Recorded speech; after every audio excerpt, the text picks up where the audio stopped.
کہا جاتا ہے ایک گاؤں میں ایک بزرگ رہتے تھے جن کا نام بابا رحمت تھا۔ بابا رحمت کی شہرت ان کی نیکی، اخلاق اور بے لوث محبت کی وجہ سے تھی۔ گاؤں کے ہر فرد کے دل میں ان کے لیے عزت اور محبت تھی۔ وہ کسی کا دکھ کو اپنا دکھ سمجھتے اور ہمیشہ دوسروں کی مدد کے لیے آگے بڑھتے۔ بابا رحمت کا اصل نام رحمت اللہ تھا اور ان کا بچپن بھی نیک دلی اور محبت کا مظہر تھا۔ ایک دفعہ کا ذکر ہے کہ ان کے گاؤں میں سخت قحط آیا۔ کئی دنوں تک بارش نہ ہوئی اور لوگ بھوک اور پیاس کی شدت سے پریشان ہو گئے۔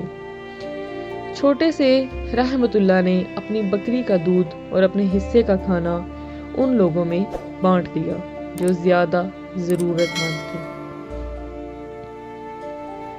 تب ہی گاؤں کے بزرگوں نے کہا، یہ بچہ ایک دن پورے گاؤں کے لیے رحمت بنے گا۔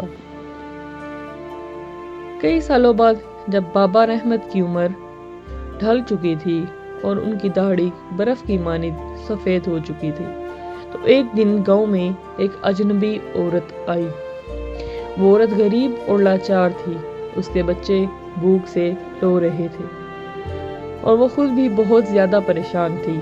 اس نے گاؤں والوں سے مدد مانگی لیکن اکثر لوگ اپنی ضروریات میں اتنے الجھے ہوئے تھے کہ انہوں نے اس عورت کی طرف توجہ ہی نہ دی۔ بابا رحمت کو جب اس کی خبر ملی تو وہ فوراً اس کے پاس گئے۔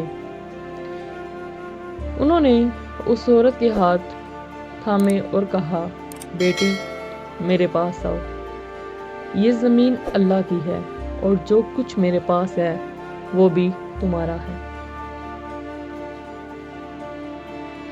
بابا رحمت نے اسے اپنے گھر لے جا کر کھانے کے لیے روٹی اور گرم دودھ دیا۔ اس کے بچوں کو پیار سے گود میں بٹھایا اور ان کے لیے نئے کپڑے نکال کر دیے۔ پھر انہوں نے عورت سے کہا، جب تک تمہیں کوئی ٹھکانہ نہ ملے تم میرے گھر میں رہ سکتی ہو اور یہی تمہارا گھر ہے۔ بابا رحمت صرف ایک شخص کی مدد پر اکتفا نہیں کرتے تھے، وہ ہمیشہ گاؤں کے ہر ضرورت مند کا خیال رکھتے تھے۔ ہر جمعہ کے دن وہ اپنے گھر کے دروازے کھول دیتے اور جو بھی شخص بھوکا یا ضرورت مند ہوتا اسے کھانا کھلاتے۔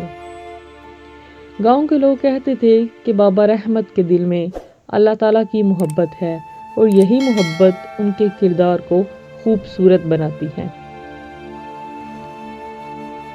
اس عورت نے کچھ مہینے بابا رحمت کے گھر میں گزارے۔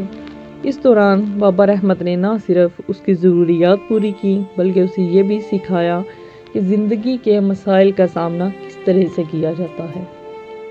بابا رحمت نے اسے گاؤں میں کام تلاش کرنے میں مدد دی اور گاؤں کے لوگوں کو بھی اس کی مدد کے لیے آمادہ کیا۔ عورت نے بابا رحمت کی دعاؤں اور محنت سے ایک نئی زندگی کا آغاز کیا اور وہ خود کفیل ہو گئی اور وہ اپنے بچوں کو سکون اور خوشی سے پالنے لگی۔ جاتے وقت اس نے بابا رحمت کے قدموں کو چھو کر کہا، بابا جی آپ نے میرے لیے خدا کا فرشتہ بن کر میری مدد کی، آپ نے مجھے جینے کا حوصلہ دیا۔ بابا رحمت کی نیکیاں گاؤں کے لوگوں پر بھی اثر ڈالنے لگی۔ وہ دیکھتے تھے کہ کس طرح بابا رحمت اپنی زندگی کے ہر لمحے کو دوسروں کی بھلائی کے لیے وقف کرتے ہیں۔ ایک دن گاؤں کے کچھ نوجوان بابا رحمت کے پاس آئے اور ان سے پوچھا کہ بابا جی آپ یہ سب کیوں کرتے ہیں؟ آپ نے کبھی بھی اپنی ضرورتوں کی پرواہ نہیں کی، آخر اس کو اس خدمت سے کیا ملتا ہے؟ انہوں نے دل ہی دل میں سوچا۔ بابا نے مسکرا کر جواب دیا، بیٹا اصل خوبصورتی چہرے کی نہیں دل کی ہوتی ہے، اگر دل خوبصورت ہو تو زندگی خوبصورت ہو جاتی ہے۔ جب تم کسی کی مدد کرتے ہو تو وہ جو مسکراہٹ جو تمہیں دیکھنے کو ملتی ہے وہی اصل خوشی ہے۔ بابا رحمت نے اپنی زندگی کے آخری ایام تک دوسروں کی مدد کی۔ ان کی دعا اور رہنمائی سے گاؤں میں خوشحالی آ گئی۔ لوگ پہلے سے زیادہ محبت اور اتحاد کے ساتھ رہنے لگے۔ بابا رحمت کا انتقال ہوا تو پورا گاؤں ان کے جنازے میں جمع ہو گیا۔ ہر کوئی رو رہا تھا اور کہہ رہا تھا، بابا جی نے ہمیں جینا سکھایا، محبت کرنا سکھائی، دوسروں کی مدد کرنا سکھائی۔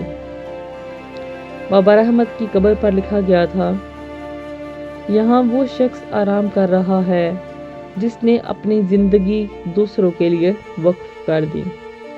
اس کی خوبصورت شخصیت ہمیشہ کے لیے ہمارے دلوں میں زندہ رہے گی۔ یہ کہانی ہمیں سبق سکھاتی ہے کہ خوبصورتی صرف ظاہری نہیں بلکہ دل کی صفائی اور اعمال کی نیکی میں ہوتی ہے۔